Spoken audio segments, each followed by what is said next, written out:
சரி, இன்னைக்கு ஒரு புது வெரைட்டி இறக்குவோமா? இன்னைக்கு ஸ்பைசி சமையல் அக்காவோட பாஸ்தாவை தான், இட்டாலியன் பாஸ்தாவை தான் நம்ம காப்பி அடிக்க போகிறோம். அது எப்படி அவங்க சொன்னது மாதிரியே டேஸ்ட்டாக வருதான்றதை பார்த்துருவோம். அவங்க சொன்ன மாதிரி 2 பழுத்த தக்காளி, அப்புறம் குடமிளகா ஆப்ஷன் தான் சொல்லியிருந்தாங்க. நம்மகிட்ட பச்சை குடமிளகா இருந்தனால அதை ஆட் பண்ணிக்குவோம். ஒரு பக்கம் பாஸ்தா வெந்துட்டுருக்கு. இதை நல்லா வதக்கி எடுத்து மிக்சர் ஜாரில் ஆட் பண்ணிக்கோங்க. 2 துண்டு சீஸு, உப்பு, சில்லி ஃப்ளேக்ஸு, அப்புறம் சில்லி சாஸ் சொல்லியிருந்தாங்க.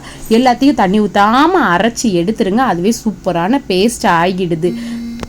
ஒரு பக்கம் பாஸ்தாவும் சூப்பராக வெந்துக்கிட்டு இருக்கு. நான் அதில் உப்பு எண்ணெய் மட்டும் ஊற்றி வேக வச்சு எடுத்துருக்கேன்.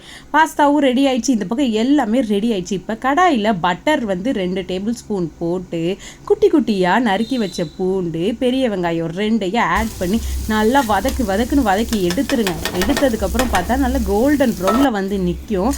இப்போ தான் நம்ம அரைச்சி வச்ச பேஸ்ட் இருக்கும் இல்லையா, அதை தூக்கி இதில் கொட்டுனா அந்த பட்டரே பிரிஞ்சு வந்துடணும். அந்த அளவுக்கு நல்லா வதக்குன்னு வதக்கி எடுத்துருங்க.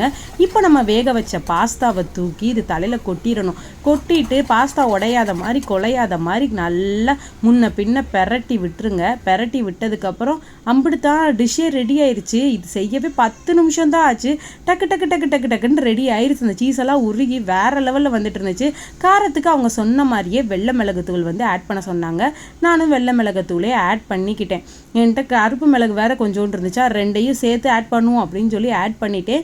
நல்லா வதக்குன்னு வதக்கி எடுத்தாச்சு. எடுத்ததுக்கப்புறம் சாப்பிட்டு பார்த்தா டேஸ்ட் அவங்க சொன்ன மாதிரியே டாப்பு டக்கராக இருந்துச்சு.